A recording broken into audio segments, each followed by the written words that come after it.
CFA, c'est la plus grosse arnaque du XXe siècle. Voilà. Et c'est en ça que je pensais ça.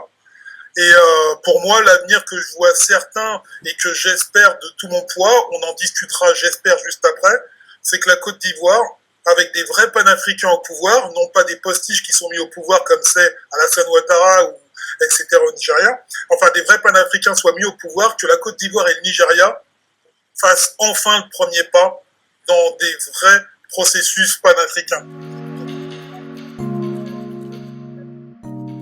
Bonjour à toutes et tous, bienvenue au Goûter Panafricain, épisode 14. J'espère que tout le monde va bien. Aujourd'hui, on va avoir un sujet très intéressant concernant le franc CFA. Mais avant de démarrer ce sujet, j'ai bien sûr l'habitude d'être accompagné de magnifiques intervenants. On a en haut à droite notre invité mystère, Hachen Soud. Comment tu vas, Hachen Soud? Bonjour, je vais très très bien. Merci Thomas encore une fois donc de m'avoir proposé cette invitation. Merci. Merci à toi. Juste à côté, le président africain du monde, Thibaut Oubou. Comment tu vas? Très très bien, merci Thomas, merci à tout le monde, merci à Dieussou, merci à ton national. Et toujours dynamique. Ouais, okay, ça fait du bien de se retrouver.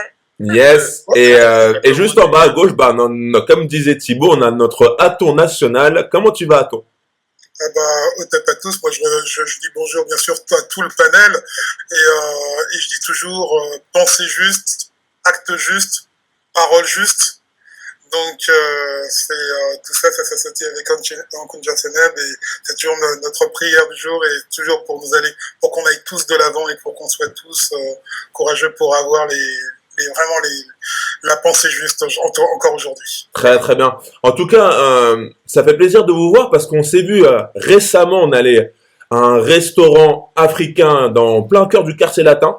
Donc si vous n'êtes pas abonné à notre compte Instagram, je vous conseille vraiment de vite vous abonner à notre compte parce qu'on a fait un réel, on a fait une petite vidéo de ce resto africain. On vous le conseille, c'est le Wiri Wiri qui se trouve dans le quartier latin. Donc voilà, si vous êtes intéressé, si vous cherchez vraiment une très très belle adresse, on vous y conseille le restaurant africain afro-sénégalais, le Wiri Wiri. Et avant là on a parlé de nourriture, donc on va rester sur ce thème-là, le goûter panafricain, et on va démarrer avec l'entrée en matière. Alors, on va démarrer léger, ça va être des petits amuse-bouches, on va parler un petit peu people parce que c'est le fait qui s'est passé il y a pas longtemps et ça a beaucoup tourné sur le web. Voilà, on démarre léger avant de rentrer dans le vif du sujet. La claque de Will Smith sur Chris Rock. Mais j'ai entendu Hachen Soud qui a fait un petit bruit. Je vais avoir ton avis sur ça, Hachen Soud, et après je fais un petit tour. On démarre voilà, un petit tour de table très rapide sur ça. Qu'est-ce que tu en as pensé? Alors moi je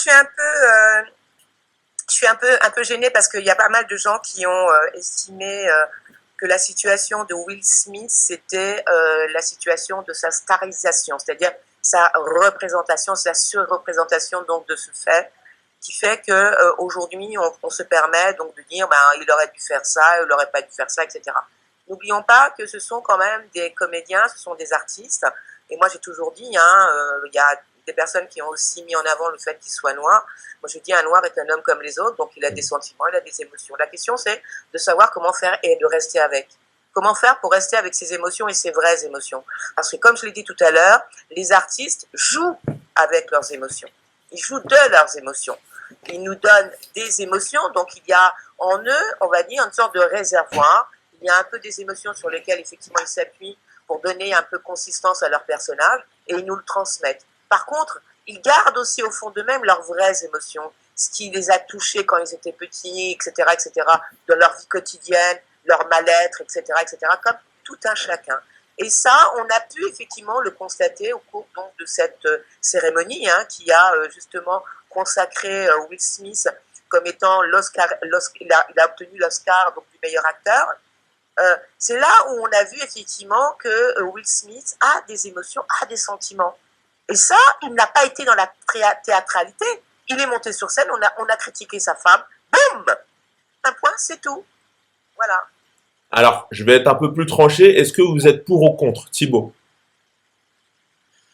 Bon, comme tu l'as dit, en entrée en matière, ça fait partie un peu, disons, des informations qui agrémentent un peu les télévisions et puis la toile. Donc, je pense qu'il n'y a pas lieu d'être pour ou contre, parce qu'en réalité, on n'est pas dans le scénario. Parce que ces deux comédiens, je signale, comme vient de le dire Adjessou, c'est deux comédiens.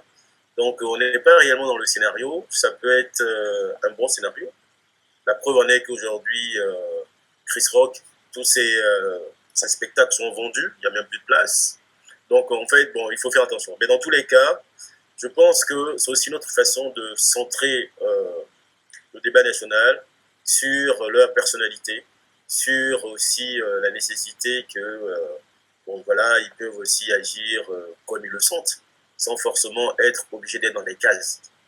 Il peut gifler, il peut ne pas gifler, il peut réagir, ne pas réagir. Bon, en somme, c'est pas aussi important que ça, vu la situation que nous traversons aujourd'hui, notamment en Afrique, avec les guerres que nous avons en Afrique, avec la soumission que nous avons, avec les difficultés qu'ont les Africains à travers le monde. Je pense que, bon, c'est quelque chose de...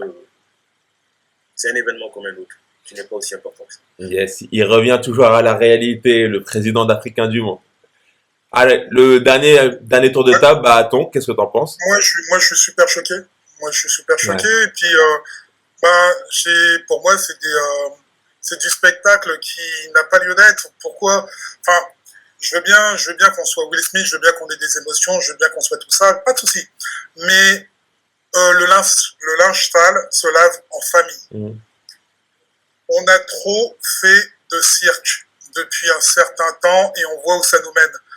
Je trouve que aujourd'hui, je pense qu'il y aurait pu faire une gifle, pas de souci, mais pas devant les caméras.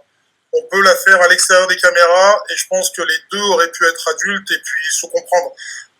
Les Noirs se tapent trop devant les gens.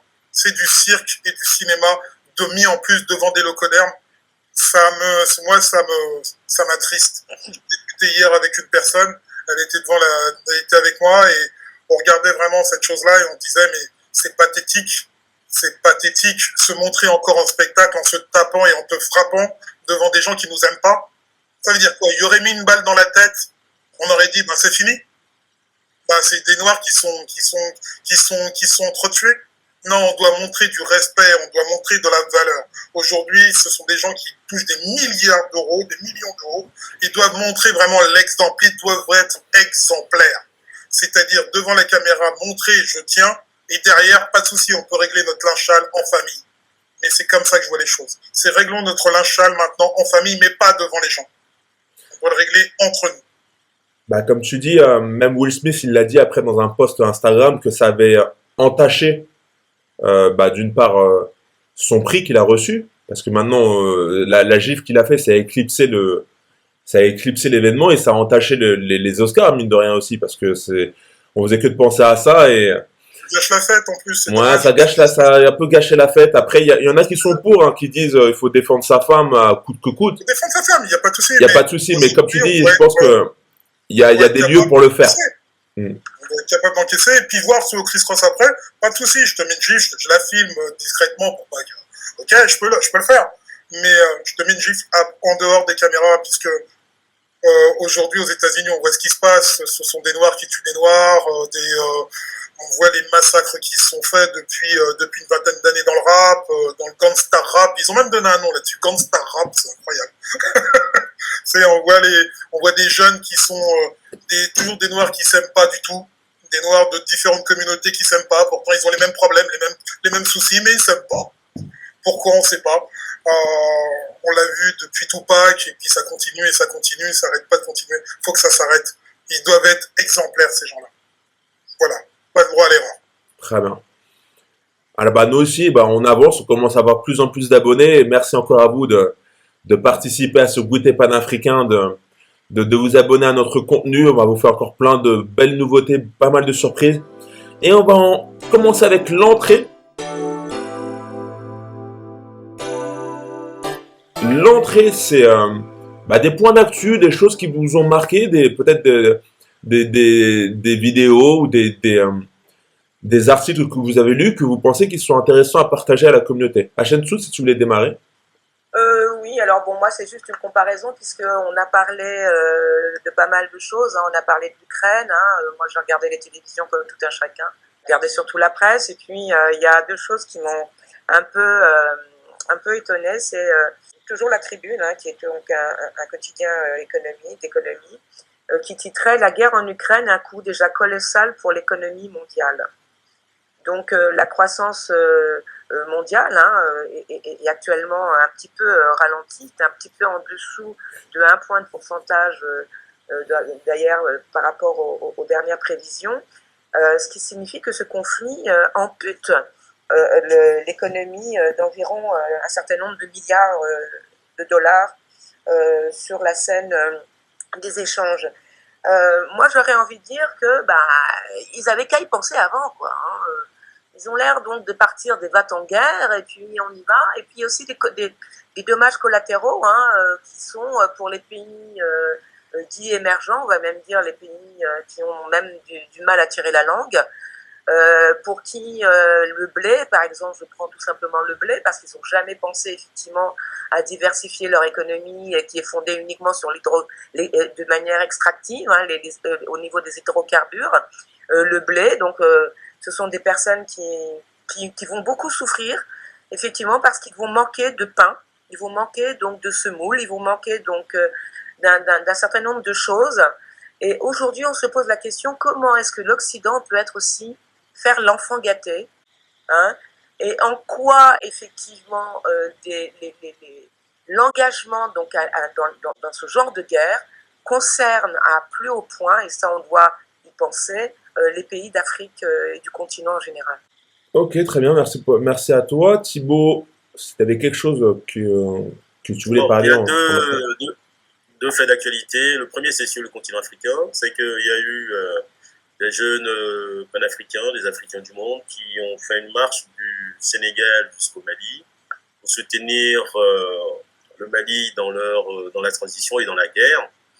Et à la tribune, je pense qu'il y a un des représentants de la jeunesse qui a dit quelque chose d'intéressant, auquel on n'a pas beaucoup fait attention ces derniers temps, parce que le Premier ministre malien Choguel Maïga avait proposé, lors de son voyage, je crois que c'est à Abu Dhabi, de réduire la transition à 2 ans.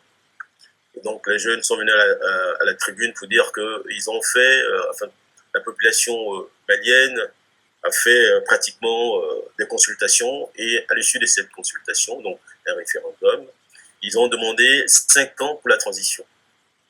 Et qu'il serait bien que les 5 ans soient respectés. Et moi, je suis de leur avis que nous sommes en guerre. Et quand on est en guerre, on ne peut pas être dans un système de jeu entre ses bourreaux, ses adversaires et soi-même. Parce que dire 5 ans et revenir à 2 ans, ça veut dire que le pays est complètement sécurisé. Ça veut dire aussi qu'ils ont mis en place un nouveau système dans lequel tout a été mis en place pour que non seulement la population vive bien, mais que eux-mêmes, leur propre armée, soient en capacité de répondre, et que les armées qui sont en ce moment stationnées au Mali soient parties. L'armée française encore sur place, et ils ont demandé à ce qu'elle parte, elle n'est pas encore partie. Il y a l'armée de l'ONU qui, en son sein, regroupe pratiquement toutes les armées du monde qui sont sur place. Il y a des troupes, troupes spéciales qui sont aussi là-bas, au Mali, qui sont sur place. Donc avec tout ça, on ne peut pas faire des élections. C'est-à-dire qu'il ne faut pas confondre élection et faire plaisir à son adversaire. Ça n'existe pas. Il n'y a que, malheureusement, dans le monde africain, où on n'a pas la notion de l'adversaire du bourreau. C'est-à-dire qu'à un moment, le bourreau, on essaie de lui faire plaisir, mais ça n'existe pas. Donc j'enclenche dans ce sens pour dire qu'il faut vraiment que les autorités maliennes se ressaisissent et qu'ils maintiennent les dates qu'ils ont données à tout le monde, et notamment aux Africains, aux Panafricains, qui croient à cette révolution, et qu'il faut absolument qu'ils tiennent debout. Deuxième élément d'information, c'est la Russie.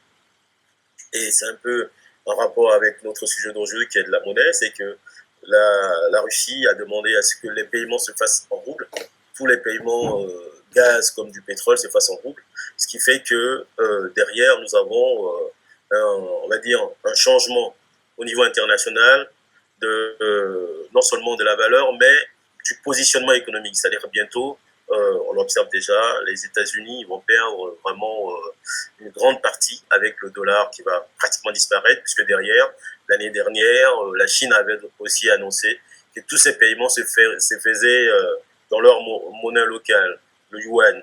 Donc, nous sommes vraiment dans un système qui est en train de changer, en ce moment. Donc, j'en profite même pour dire aux autorités maliennes de battre leur monnaie et de sortir de cette histoire de francs CFA.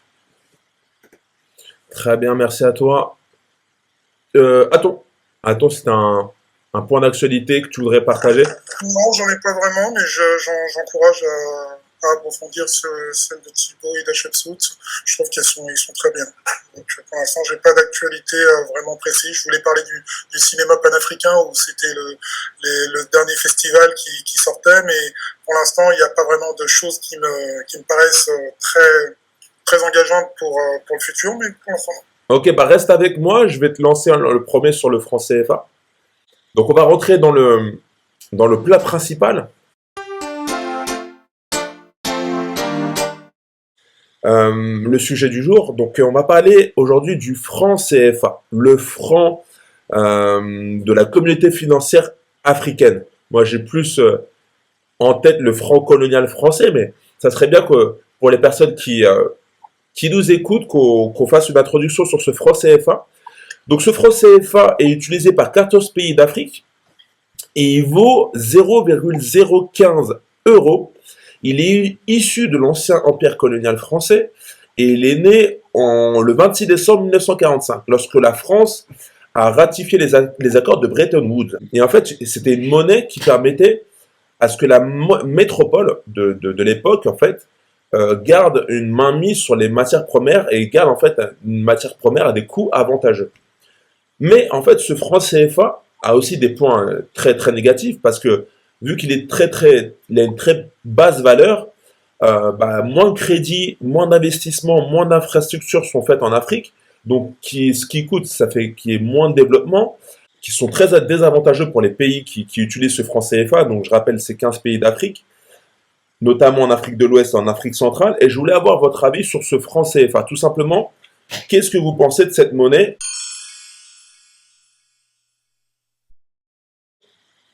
Le franc CFA. Attends, qu'est-ce que tu en penses ?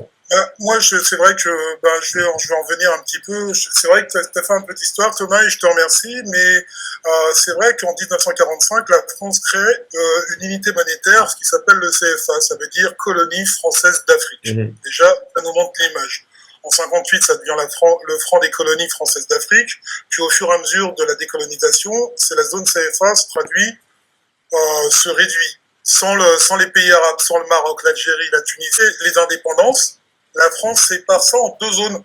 Ils sont assez malins quand même. La première zone deviendra l'Union communauté française d'Afrique, le Mali, la Côte d'Ivoire, le Togo, le Bénin, l'UMOA, l'Union économique monétaire ouest-africain, basée au Sénégal, à Dakar, et la Banque centrale fera la BCAO. Le deuxième groupe, ce sera le Cameroun, le Gabon, le Tchad, la Centrafrique, ce sera la coopération financière d'Afrique, la CEMAC, la communauté économique et monétaire d'Afrique centrale. Elle est basée au Cameroun, à Yaoundé. Mais un demi-siècle après, les pseudo-indépendants, c'est toujours la France qui gère ces monnaies. Ça paraît un peu bizarre, mais c'est comme ça. La monnaie, ces anciennes colonies. En plus, le commerce entre ces deux zones que je viens de mentionner est quasi impossible.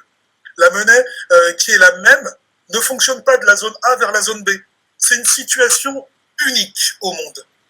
En plus, des 15 pays que tu as cités, Thomas, sont toujours sur la tutelle financière de Paris. L'objectif de Paris, bien sûr, c'est de s'accaparer des ressources, comme tu l'as dit, de ces pays à moindre coût.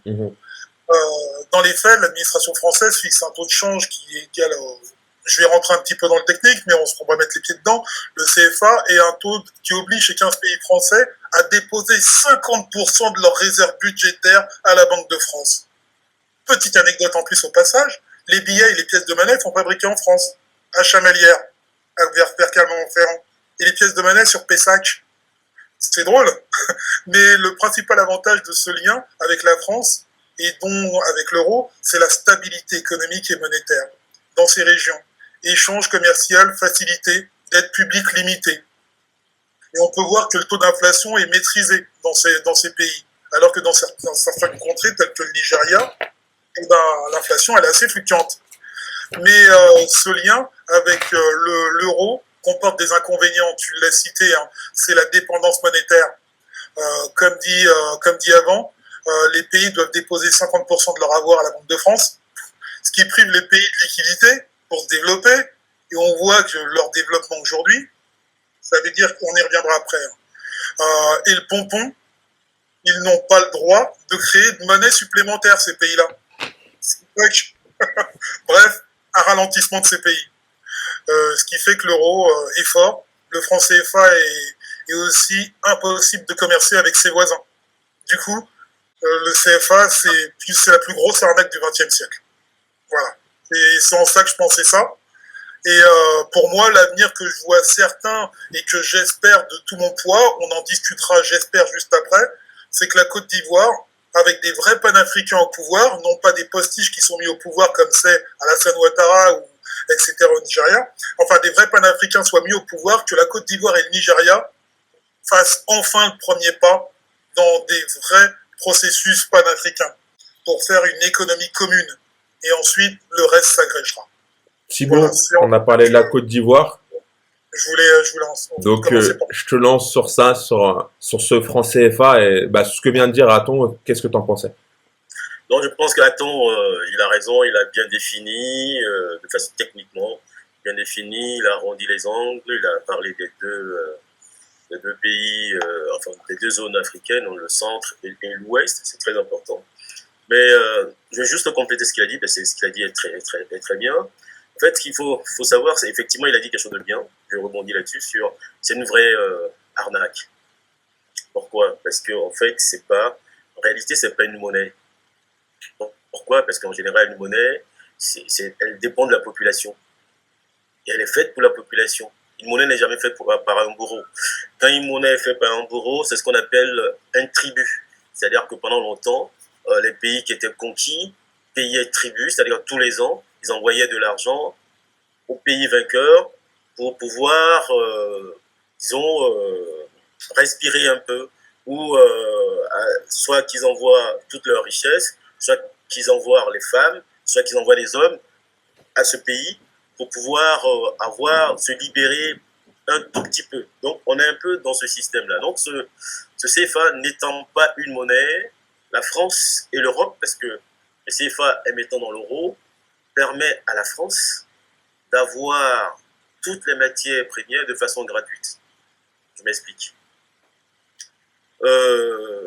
Aton vient de dire que c'est fabriqué à Chamalières. Mais pour acheter quoi? Pour acheter les matières premières qui sont en Afrique. Qui donne l'ordre de la fabrication du franc CFA? C'est la France. Donc, ils fabriquent des billets sans réelle contre-valeur.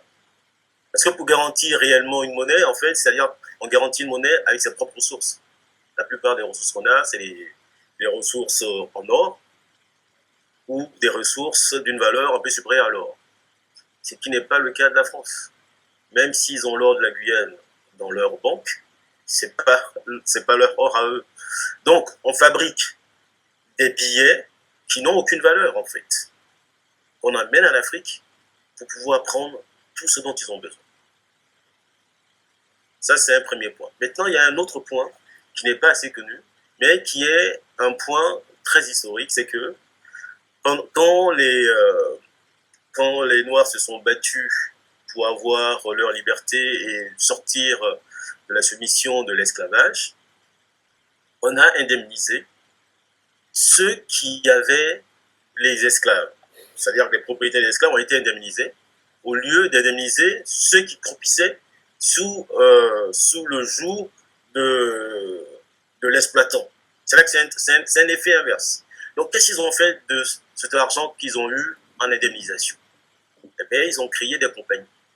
Dans la compagnie du Sénégal, la compagnie de Suez aussi, qui a été créée depuis ce temps-là. Et depuis ce temps-là, après, ils ont remis tout ça dans la Banque de France.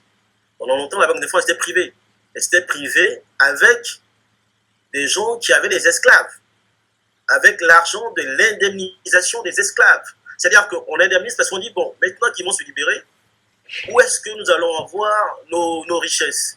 Donc, on vous donne cet argent pour maintenir votre niveau de vie et votre niveau, on va dire, économique, qui permettra à ceux qui vont être libérés de venir travailler avec vous. Donc, par conséquent, qu'est-ce qui se passe? Ils créent des banques, ils créent des compagnies et ils continuent, en fait, l'esclavage sous une autre forme. Donc, en 44-45, que fait le général de Gaulle? Le général de Gaulle, il reprend justement ce que les Allemands ont fait sur eux en occupant tout le territoire, toutes les richesses et en faisant en sorte que tous les biens français aillent en Allemagne. Et en contrepartie, ils avaient une monnaie ici qui était comme le CFA qu'ils utilisaient.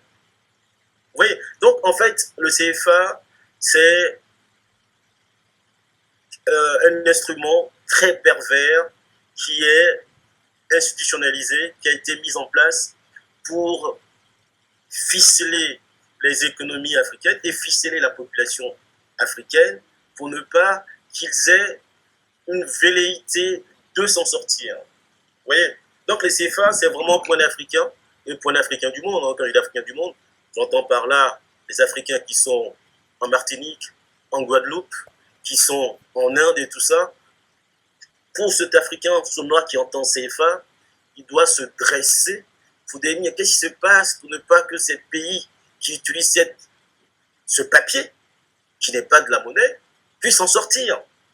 Bon, moi, je lance un appel ici à deux pays qui sont en ce moment en train de se battre d'une façon logique, Centrafrique et le Mali. Mais comment vous pouvez vous battre avec quelqu'un qui fabrique de l'argent pour vous? Avec quoi vous allez acheter des armes?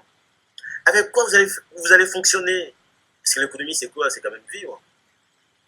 Ils vont vous couper les vivres du jour au lendemain, comme ils l'ont fait en Côte d'Ivoire. En Côte d'Ivoire, par exemple, toutes les banques ont fermé du jour au lendemain. Banques commerciales. Ils ont fermé du jour au lendemain parce que la France a demandé qu'on ferme les banques. Donc, on ne peut pas être en guerre avec un adversaire qui, en même temps, fabrique votre argent. C'est-à-dire que c'est un jeu que les Maliens doivent nous expliquer. C'est un jeu que les Centrafricains doivent nous expliquer. Qu'est-ce qui se passe? Vous êtes en guerre ou vous êtes en train de nous faire un jeu qu'on n'a pas compris? Si vous êtes en guerre, il faut aujourd'hui battre votre monnaie pour vous donner la force d'avoir, un, une armée, deux, éduquer votre population, et de trois, la possibilité de commercer avec qui vous voulez. Vous ne pouvez pas être en guerre et faire semblant d'utiliser la monnaie de quelqu'un d'autre qui est censé être le belligérant. Donc voilà un peu ce que je vais dire en amorce. Et Très après, bien. on viendra avec Bah, ça. de toute façon, on va après en discuter encore de nouveau sur les avancées, l'avenir pour l'Afrique concernant sa monnaie. Hachem Sout, tu es la troisième autour de la table, autour de l'écran, pour parler du franc CFA et tes impressions. C'est la plus charmante. Yes. Alors je disais, j'étais enchantée là, parce que c'est vrai que c'est assez délicat de parler aujourd'hui de monnaie. Je voudrais juste citer un site, il y en a pas mal sur le net que vous pouvez consulter. Il y a surtout celui de l'association Survie qui date du 7 octobre 2020, tout savoir sur le franc CFA et l'éco. Je le rappellerai tout à l'heure encore enfin. Il est très bien fait, très didactique, vous pouvez beaucoup en apprendre. Et notamment, moi, ce que j'ai appris parce que j'ai lu aussi le livre de Nicolas Ogbou, et je vous le conseille. J'ai appris qu'il y avait ce qu'on appelle une monnaie sous tutelle. C'est-à-dire qu'il y a un continent que l'on appelle l'Afrique qui, depuis plus de 70 ans, n'a pas réellement la maîtrise de sa monnaie. C'est-à-dire qu'elle est sous tutelle comme quelqu'un qui est en incapacité de quelque chose. Et lorsque une monnaie qui ne permet pas ni l'échange ni sa convertibilité, à votre avis, ne peut qu'entraîner sa population dans un état, comme l'a dit tout à l'heure Thibault, dans un état d'appauvrissement chronique. C'est-à-dire que volontairement, lorsqu'en 1945, le général de Gaulle et toute sa clique, excusez-moi, entre guillemets, instituent le franc CFA et la zone qui va avec, c'était volontairement pour créer de la richesse à leur profit. Alors, lorsque une monnaie n'est pas représentée, elle est bien quelque part, puisque l'Afrique est quand même un continent qui est doté de richesses extrêmement importantes. Alors, on va dire que c'est un continent dark, c'est-à-dire un continent, le terme aujourd'hui on parle de dark economy, hein, où on ne voit pas la visibilité. On va dire que l'économie africaine, par cette monnaie-là, elle est fantôme. C'est-à-dire qu'elle est morte par définition de manière symbolique et réellement. Parce que toutes les devises, pour qu'elles soient effectivement échangées sur un marché, il faut qu'elle ait une convertibilité et qu'elle soit arrimée sur une paire de devises. Donc il y a un marché qu'on appelle le Foreign Exchange Market, qui est un marché d'échange sur lequel les devises dites convertibles, dont l'euro, a cette capacité d'être échangée contre une autre monnaie à partir donc d'un taux de change qui est fixé par une banque, les banques centrales, et qui varie en permanence. Et l'euro évite ces fluctuations car elle s'appuie sur le prix de matières premières. Et ça, je le dis entre guillemets, parce que ça mérite effectivement d'être... Le franc CFA n'est qu'un dispositif de façade. Parce que, en fin de compte, lorsque la France implique un taux fixe au franc CFA, elle s'appuie sur les matières premières, comme un peu le principe de la crypto-monnaie. C'est-à-dire que le franc CFA n'est qu'une monnaie de pacotille parce qu'elle n'a pas d'existence réelle sur ce marché, le Forex, qui permet à des devises de s'affronter et donc de montrer leur force parce qu'ils vont montrer en évidence une économie d'échange qui est fondée sur des biens marchands qui ont de valeur ajoutée et qui sont demandés par des consommateurs à l'international. Et je le redis, hein, l'Afrique n'a depuis 75 ans, même plus, aucune autonomie pour pouvoir développer sa richesse. C'est le continent le plus riche. Donc si elle a une monnaie, et le manque justement de cette pleine possession de ses richesses par la monnaie, en la mettant sous tutelle, c'est justement leur faire comprendre qu'ils ne sont pas en capacité, ils n'ont pas les compétences, ils ne sont pas dignes de cette richesse-là. Ok, très bien. Merci pour ton intervention. On va continuer le débat sur est-ce que vous pensez que si le franc CFA disparaissait, qu'il y avait une nouvelle monnaie, est-ce que vous pensez que ça réglerait vraiment tous les problèmes? A-t-on? Moi, je veux bien répondre à cette question. C'est vrai que je vais juste compléter Hatshepsut ce qu'elle disait. Ouais. C'est vrai qu'elle a raison dans ce qu'elle dit. Par contre, c'est tous les dirigeants qui se sont levés contre le franc CFA, soit 22 présidents africains, ils sont tous morts. Je répète, tous les dirigeants qui se sont levés contre le franc CFA, je vais sortir quelques exemples pour bien qu'on comprenne. Sylvanus Olympio, président du Togo. On en a parlé la dernière fois. Ceux qui suivent Goûter panafricain doivent prendre la vidéo du Togo. Sylvanus Olympio, président du Togo de 1958 à 1963, assassiné, juste avant de présenter et d'utiliser et de sortir et battre monnaie. Jusqu'à présent, le Togo utilise encore le franc CFA. Un autre exemple, Modibo Keïta, 1960-1968. Il quitte le CFA, emprisonné pour éviter une effusion de sang. Il meurt en prison. Le Mali n'utilise pas aujourd'hui le franc CFA.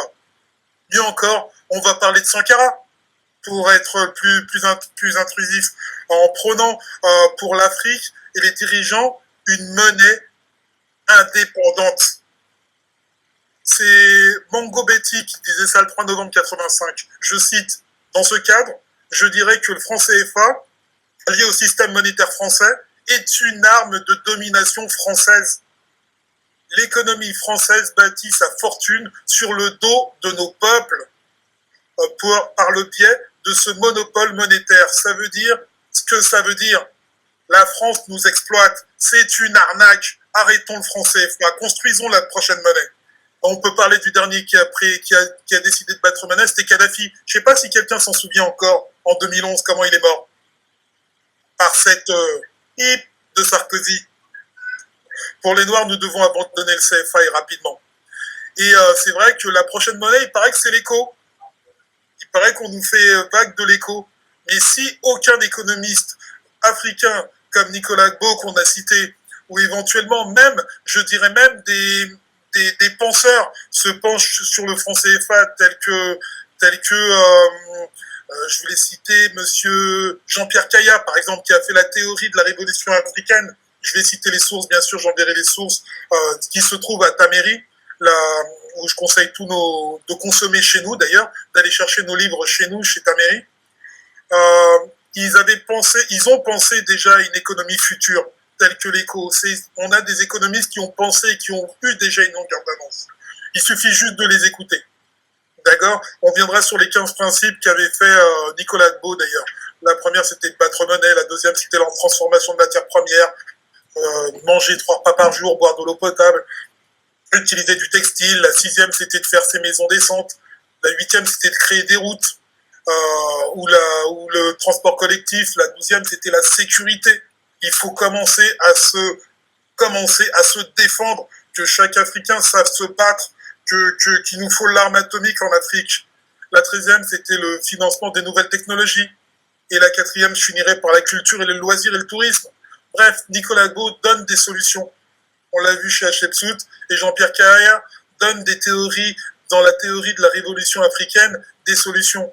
Il suffit juste de se servir pour voir notre futur. Nos théoriciens sont là. On a la matière, la jeunesse la plus forte du monde. Servons-nous-en.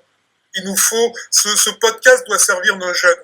Il doit servir en leur disant, maintenant je sais, le meilleur d'entre nous doit être le meilleur dans la direction. Et puisqu'on doit se sortir de ce franc CFA le plus vite possible. Voilà, c'était ce que je voulais dire. Merci à toi. On enchaîne tout de suite avec le président d'Africa du Monde, Thibaut Obou.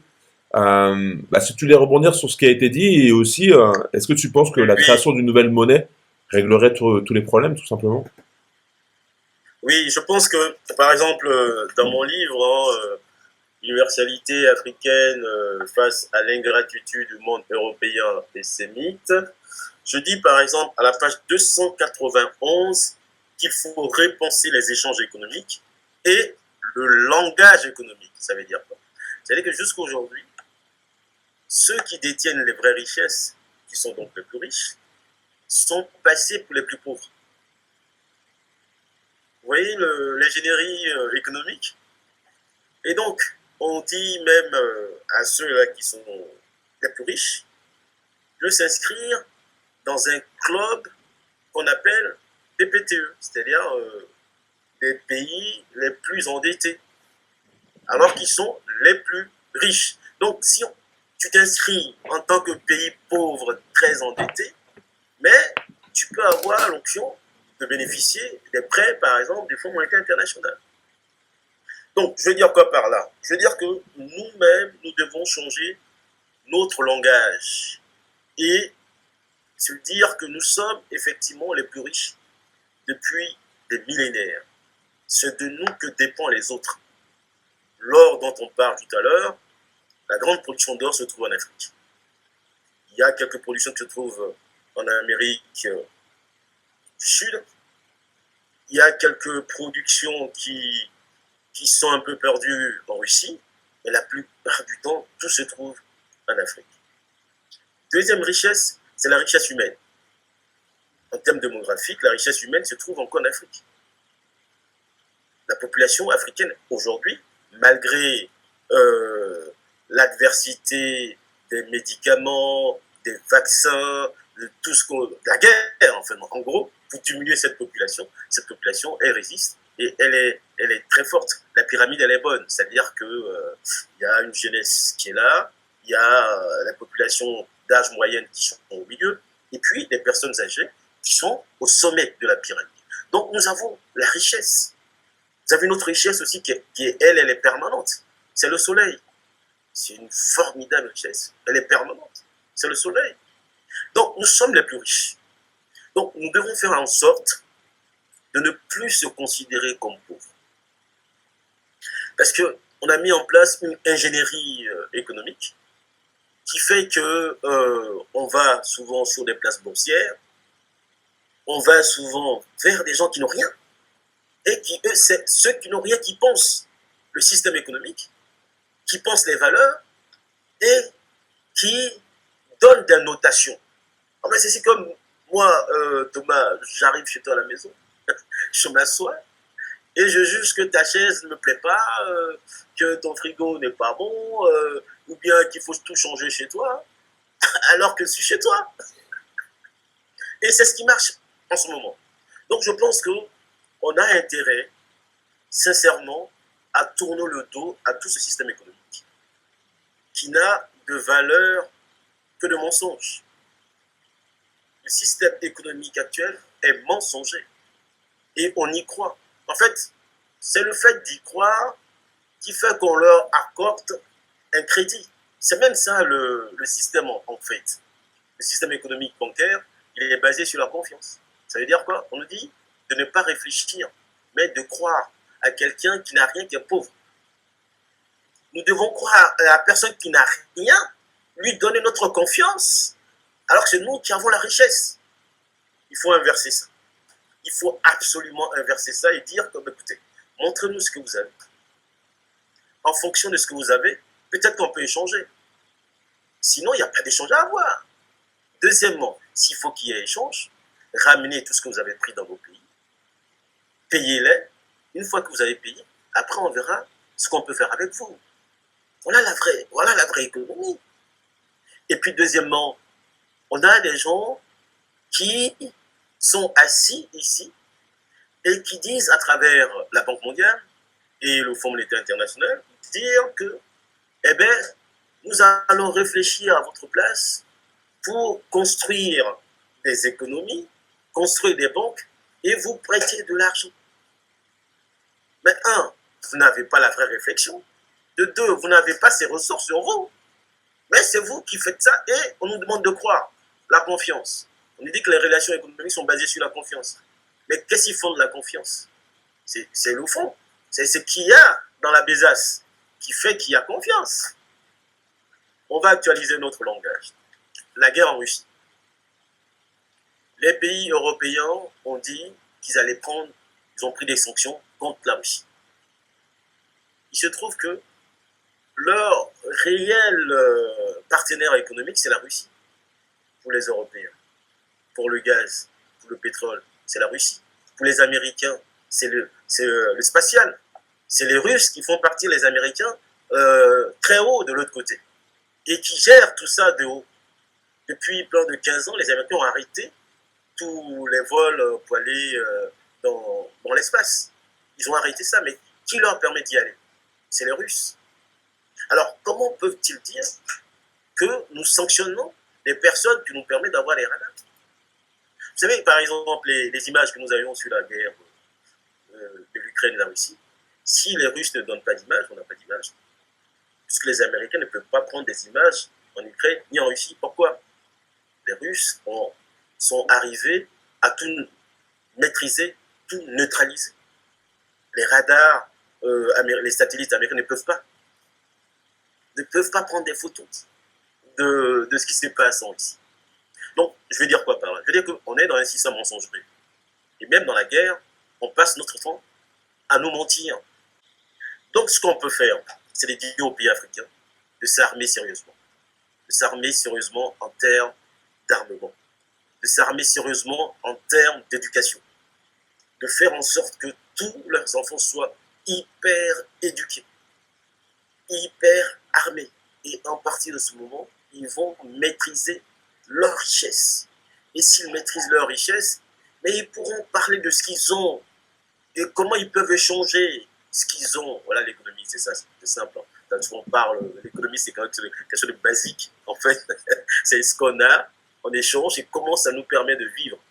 Donc, comme ceux qui n'en ont pas, ce que je dis est très important.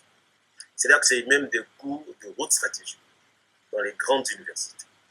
Ce que je dis est très important. C'est-à-dire, c'est ceux qui n'ont rien qui inventent des stratégies économiques. Vous imaginez? Et c'est ceux qui en ont, à qui on impose une communication. En fait, une communication, en langage simple, c'est une fausse information, en fait. Quand on dit communication, on parle d'une fausse information, qui organise des fausses informations, qui organise des fausses universités, avec des diplômes qui n'ont rien de conséquent. Puisque pour que ça soit conséquent, il faut que vous ayez quelque chose de concret. Je peux parler d'un autre exemple qui va être intéressant. Vous avez en France l'école de mine, qui est très cotée, qui est très intéressante, que les Africains aiment bien. Mais ils n'ont pas de mine en France. Vous imaginez? C'est le même cas pour l'économie. Ceux qui définissent les théories économiques, ceux qui inventent le nouveau système économique, ceux qui font le système boursier et tout ça, ils n'ont rien dans leur besace. Donc, quand est-ce qu'on va ouvrir les yeux pour dire que nous ne marchons plus dans ce système? C'est un système qui est faux. Un, c'est un système qui est faux. Deux, parce que c'est un système qui nous opprime. C'est un système qui fait en sorte qu'on nous spolie. En fait, c'est un système bien habillé pour nous spolier de tout. Un autre exemple, encore d'actualité, que les gens n'ont pas fait attention. À l'heure actuelle, pendant que nous parlions, vous ne pouvez pas retirer 1000 € dans n'importe quelle banque dans les pays européens le jour au lendemain. Ce n'est pas possible. Il faut avertir une semaine avant, peut-être même 2 semaines avant. Vous ne pouvez pas faire de type de retrait à la banque. Il n'y a plus de caisse dans les banques. Mais ça veut dire quoi? Ça veut dire que on a dépossédé les populations de ce qu'ils ont pour vivre. Vous voyez jusqu'où va l'ingénierie des dépossessions. Ça, je parle de ceux qui sont dans les pays européens. Ils ont été dépossédés. Ils n'ont plus de cash sur eux. Ils fonctionnent avec des cartes. Mais les cartes, ça veut dire quoi?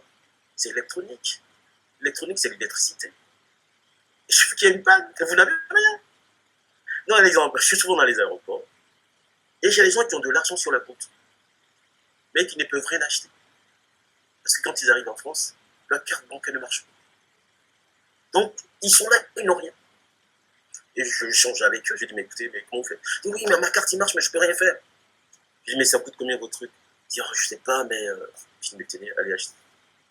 Ça veut dire quoi? Ça veut dire que dans leur propre système, ils ont réussi à faire en sorte que les gens n'aient rien sur eux, ils n'ont rien sur eux. Donc, ils sont à la merci du système politique. Ok. Vous voyez un peu où va ce système monétaire? C'est un système qui est faux. Les Africains doivent se retirer et construire leur propre système pour défendre leurs propres intérêts, leur population, leurs biens et montrer le chemin aux autres parce que nous sommes les premiers de l'humanité. C'est pas à nous qu'on doit montrer le chemin, c'est à nous de montrer le chemin aux autres. Très bien. Alors, Hachensout, toi, ton point de vue sur ce qui a été dit et surtout savoir si pour toi, créer une nouvelle monnaie, Ouais. ça serait la solution qui réglerait tous les problèmes. Et après, on passera au dessert. Il existe le Naria, hein, donc au Nigeria. Bon. Voilà, excuse-moi de te couper, c'est vrai qu'il y a aussi d'autres pays qui ne vivent pas avec le franc CFA. Et est-ce que eux s'en sortent mieux? Ah oui, ils s'en sortent mieux. Hein. Ils s'en sortent mieux avec un apprentissage qui mérite effectivement quelques rectifications, mais on a bon espoir qu'ils ont trouvé la bonne solution, donc en créant leur propre monnaie. Je voudrais juste savoir de quoi parle-t-on ici? Est-ce qu'on parle d'un dispositif monétaire de bonté? C'est-à-dire que lorsque j'ai parlé donc tout à l'heure en citant François Asselineau, je m'engage à dire qu'il fait partie de ceux qui développent cette notion de bonté qui est fondée sur justement cette compassion chrétienne, hein, qui est l'expression du bien, qui serait une sorte de qualité divine. hein, que effectivement l'homme possède. Et justement, lorsque l'Occident fait montre justement de cette bonté, c'est qu'elle a en face des acteurs économiques, en face des populations argentées, elle a en face, donc ces populations-là, des personnes qui sont dans la souffrance et dans la misère. Et justement, cette manière d'exprimer cette miséricorde chrétienne face au malheur d'autrui leur permet justement d'user donc d'un autre artifice que j'appellerais l'aide humanitaire. Parce que il faut savoir quelque chose, on est tous d'accord ici, que ce système est vraiment un système qui produit de la richesse. Il a été conçu justement pour ça, et dans un sens, le travail des populations sur place et la revente sur les marchés internationaux justement de la plus-value de ce surtravail produit aussi de la richesse qui a une valeur monétaire. Alors, ce qui reste pour le continent est de l'ordre de la miséricorde, et j'insiste sur ce mot-là. Il se décline sous la forme d'une politique justement de l'aide où on est sur « je vous donne des miettes ». Alors il y a un sociologue qui a justement exprimé ce que lui inspirait l'aide humanitaire, un engagement qui est de plus en plus, qui prend des proportions incroyables. Il y a une proportion chez certains individus, notamment des jeunes et des retraités, à vouloir s'engager vers ce qu'on appellerait le travail gratuit, en allant vers les ONG pour pouvoir donner un peu de leur temps. Alors, il y a une chose très, très importante. Lorsque les pays riches s'engagent dans ce genre de dispositif, c'est qu'en face, je le redis, c'est que le langage révolutionnaire, comme l'a dit tout à l'heure Aton, s'effrite. Il y a encore Kémy Séba, mais actuellement on voit avec le Mali, mais la révolution n'est pas en marche. Alors justement, comme elle n'est pas en marche, on voit que sur le pays, sur les territoires du continent, les portes sont grandes ouvertes justement pour laisser passer les ONG qui viendraient un petit peu de manière dispenseuse donner les miettes de ce qui reste de ce dispositif monétaire scélérat. Alors, Alain Accardo disait justement que l'essor sans précédent des associations humanitaires doit sa vigueur au fait que le malaise moral des classes moyennes en France, en Europe, s'est considérablement accentué avec le reflux des espérances révolutionnaires, puisqu'ils n'ont pas réussi avec mai 68 aboutir à un vrai renversement de régime, et l'abandon du projet politique de transformation des rapports sociaux. La France, plus généralement, à mon avis, a toujours été dans sa logique de redistribution des miettes. Alors d'ailleurs, la France a édité un petit fascicule dont le titre est assez évocateur, c'est Stratégie humanitaire de la France 2018-2022. Je vous laisse en mille de quoi il s'agit. Donc justement, puisqu'il y a la souffrance, l'expression de la misère sur le continent, et que comme il y a une bonté d'âme, il est nécessaire de redistribuer les miettes que produit ce dispositif scélérat. Alors, donc apparemment, ce petit fascicule est apparemment fondé sur la mise en valeur du partage chrétien, du don. Et donc l'un des titres d'un des chapitres, c'est une nouvelle stratégie française pour répondre à des besoins croissants, puisque ce système a une certaine un mécanisme qui n'a que comment expliquer, que d'ambition, n'a comme ambition que de perdurer. Alors justement, les besoins vont nécessairement être croissant. Donc l'Occident se prépare dans sa bonté de redistribuer les miettes à établir un plan d'attaque par rapport à la montée de la paupérisation et de son expression qui doit rester juste à la frontière de l'Europe. Je voulais juste compléter un peu ce que disait Adjessou, parce que les œuvres humanitaires, les actions humanitaires, et puis Asselineau, c'est le nom politique français, c'est que, bon, c'est vrai qu'il peut y avoir des gens qui sont de bonne volonté, mais moi, tout à l'heure, je disais dans mon livre, j'ai dit repenser les échanges économiques et le langage économique. Ça veut dire quoi? Ça veut dire que ceux qui sont riches, c'est les Africains. Deuxièmement, l'homme politique français, quelle que soit sa bonté, tant qu'il n'a jamais réparé, il n'a jamais considéré l'Africain ou le Noir en tant qu'humain dans sa propre société, en fait, il n'est pas crédible à mes yeux, quel que soit l'argument qu'il peut avancer. Troisièmement, les humanitaires ont été, depuis les années 70, la troisième voie de l'équipe de guerre européenne, notamment c'est eux qui convoyaient les armes, notamment Médecins sans frontières et Médecins du monde, et aussi la Croix-Rouge. C'est eux qui ont convoyé les armes pour le Biafra dans leurs avions.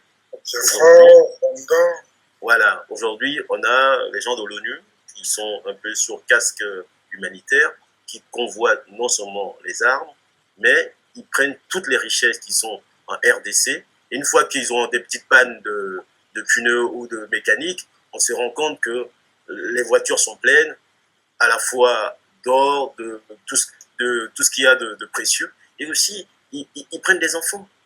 C'est-à-dire, ils prennent des enfants. Au Tchad, on a vu qu'il y a des humanitaires qui prenaient les enfants dans les avions spéciaux pour les ramener en France.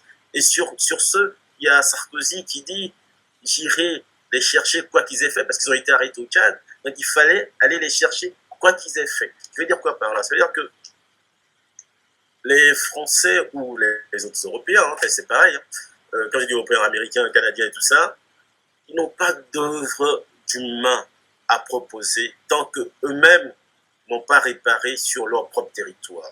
Ça veut dire quoi? Tous ceux qui sont ici, qu'ils ont mis en minorité, qu'ils ont génocidé, tant qu'ils n'ont pas réparé ça, ça ne marche pas. Au Canada, par exemple, vous avez des gens qui n'ont pas la citoyenneté, parce qu'on les considère, entre guillemets, des Indiens, qui sont parqués. Ça, ils sont parqués, encore aujourd'hui, en 2022, au Canada, aux États-Unis, en Australie. Et pourtant, c'est dans ces pays qu'il y a beaucoup d'œuvres humanitaires qui vont dans ces camps. Donc l'humanité n'est pas de leur côté. Je voulais juste compléter pour dire qu'ils n'ont rien d'humanitaire et l'économie dont ils se prévalent, c'est du faux. Donc c'est à nous de travailler pour ne pas que ce faux fonctionne pendant longtemps. Et on met en face une vraie économie qui existe, qu'on voit. Hein. L'économie, c'est quelque chose qu'on voit, c'est pas superficiel. C'est ce qu'on voit. Quand on ne le voit pas, c'est la stratégie du mensonge pour pouvoir spolier celui qui est en face. Très bien. On va passer au dessert. Alors, le dessert traditionnellement... Moi, je voudrais juste, excuse-moi Thomas, puisque là, on arrive à la fin de l'émission, du partage donc, avec intelligence donc, de ce qu'on pense et de ce qu'on dénonce. Je suis en train de m'interroger, comme vient de le dire donc, Thibault, un président d'Africains du Monde, c'est comment défaire un dispositif de paupérisation. Et en posant cette question, on a peut-être la solution, en regardant ce qui se passe au Mali, si ce n'est par un soulèvement réel des peuples. Il n'y a pas de fatalité à la domination. Il y en a qu'un, c'est le combat. Voilà, ils ont fait leur révolution, ils n'en ont fait qu'une seule, 1789. D'accord? Et depuis, ils nous font croire que la servitude volontaire est du fait, effectivement, de notre être, parce qu'on le vaut bien. Non, non et non. Le partenariat gagnant-gagnant avec la France peut être envisagé, hein, on ne peut pas l'exclure, mais il y a quelque chose que l'on doit travailler dans cette période intermédiaire. Et on va s'arrimer à ce travail-là. Parce qu'on ne peut pas faire l'économie de la pensée sur comment détruire et remettre à plat un système économique fondé sur la prédation. Moi, j'ai une question à te poser à Chessout. Est-ce que tu penses qu'aujourd'hui, la France, c'est la solution au Mali? Est-ce que tu penses que la France, c'est la solution en Centrafrique? Est-ce que tu penses que la France, c'est la solution même pour d'autres pays tels que le Togo? Voilà, je pense que oui, non, mais je comprends. La nuit, non, on peut pas s'associer avec le bourreau, quoi. Non, mais alors c'est ça qui est intéressant, Aton. C'est-à-dire que là, tu fais référence à quelque chose d'actuel et du passé. L'avenir, c'est un continent fort qui a réglé toutes ces contradictions et qui était en capacité, excusez-moi, de pouvoir apporter des réponses à ces contradictions et à ces problématiques. C'est-à-dire que la France, comme je le dis et je le répète, est eurocentrée. Oui, l'Afrique doit être afrocentrée. Et lorsque l'on va vers les partenaires, on leur parle effectivement carte sur table. Sinon, on ne peut pas effectivement faire affaire avec eux. Aujourd'hui, ce n'est pas le cas. Donc, on ne peut pas faire référence à quelque chose qui va devenir obsolète pour l'avenir. La France existera toujours. Et elle aura encore, et ça je suis désolée de le dire, elle va venir encore aux frontières de l'Afrique. Donc, c'est à l'Afrique de se préparer. Oui, c'est ça, la défense. Voilà. On se prépare à la défense. Ok. Allez, on passe au dessert. Merci à vous. Le dessert, donc c'est la partie sucrée de l'émission. C'est vos livres que vous voulez conseiller à nos auditeurs et à nos abonnés sur YouTube. Petit tour de table. On va commencer avec Thibaut, vu que tu dois y aller. Vas-y.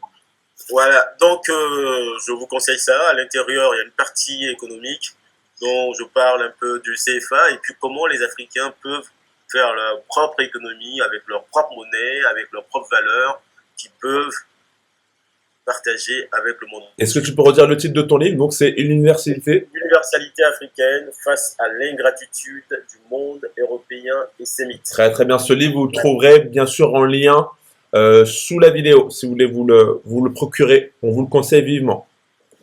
Voilà. Et vous avez celui-là, Bâtir la Côte d'Ivoire, mais c'est aussi en fait toujours de Thibaut au bout. En fait. Okay. Le cas de l'Afrique. Et dans lequel je parle aussi de l'économie, de la monnaie et tout ça, comment on peut s'en sortir. Très très bien. Donc 2 livres de Thibaut au bout qu'on vous conseille à lire très rapidement. Les liens sont sous la description de la vidéo. Bah, si tu dois y aller, Thibaut, merci à toi en tout cas d'avoir participé. On se retrouve très très bientôt, Thibaut. Et vous, donc Aton et Hachensout? Bah, moi j'en avais qu'un. C'était le mien, il était assez simple. C'est maman, pourquoi mes arrière-grands-parents étaient esclaves? Pourquoi sont-ils arrivés par bateau aux Antilles ou en Amérique? D'où venaient-ils? Qui a construit les pyramides? Pourquoi dit-on Afrique est un continent pauvre, toujours en guerre, dans lequel les populations meurent de faim? Enfin bref, toutes ces réponses-là qu'on peut se poser, qui commencent à l'âge de 10 ans, et bah, ça se trouve dans ce livre-là. Tu peux dire le titre?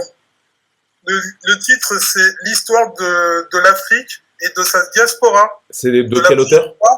À nos jours. L'auteur est vraiment super. C'est Jaïssa, tu m'as dit Ouais, c'est Jélissa Sekhmet. Jélissa Sekhmet, ok. Elle est d'origine afro-caribéenne, de la Guadeloupe, donc l'île coloniale de Guadeloupe. Et elle présente son premier livre qui nous semble, qui est super simple, quoi. En plus, c'est par couleur, par thème. Je sais pas, ça rappellera un peu la 6e pour certains. Donc l'histoire commence à la préhistoire et puis on peut l'ouvrir comme ça. Et puis dès qu'on a, moi je lis 2-3 pages par jour et je pense qu'on en apprend plein de choses sur les pyramides, sur la colonisation, sur la néocolonisation, sur les empires et franchement ça se lit comme un livre de CM2 quoi. C'est vraiment très simple. Je trouve que on est une population qui lit pas beaucoup et ça compense, voilà. Parfait. Voilà. Et comme tu disais aussi tout à l'heure, il faut vraiment être très éduqué, il faut connaître son histoire et ce genre de livre qui retrace de l'histoire, de la préhistoire jusqu'à nos jours, ça peut être vraiment une base pour toute personne qui veut avoir une culture panafricaine. Ouais, panafricaine, et puis c'est sympa comme tout, c'est vraiment très très simple, il y a même des couleurs partout.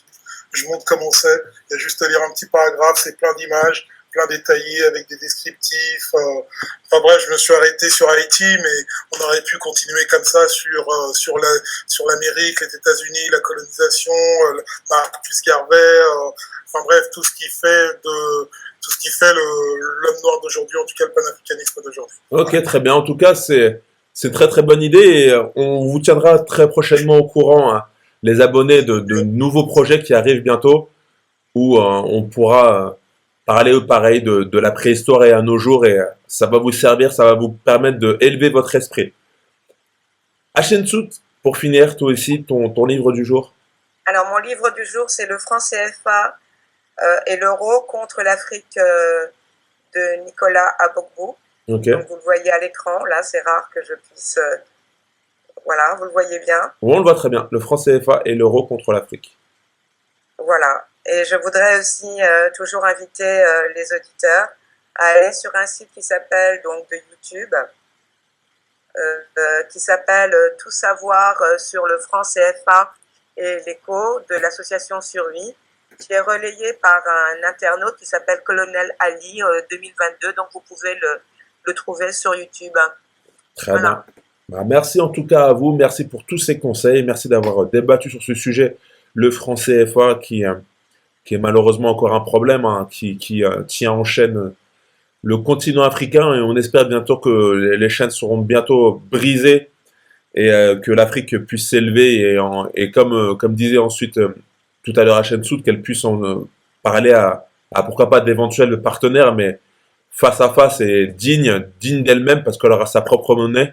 Voilà, c'est l'objectif. En tout cas, pensez à vous abonner à notre podcast, à commenter, à laisser vos avis. Si vous voulez laisser des commentaires, vous êtes toujours les bienvenus. Si même on recherche des femmes qui veulent participer à nos podcasts, donc si vous êtes intéressé, que votre avis, vous trouvez que ça peut être intéressant de partager votre avis, n'hésitez pas à nous contacter, soit par mail Goûter Panafricain, on laissera l'adresse mail dans la description, goûterpanafricain@gmail.com ou sur notre compte Instagram Goûter Panafricain. Ou vous pouvez laisser un commentaire et avec votre adresse email et on essaiera de vous contacter. En tout cas, merci à vous, portez-vous bien et on se retrouve très très bientôt pour un prochain contenu. Merci beaucoup. Salut. Au revoir, à plus. Peut-être à tous. Peut-être.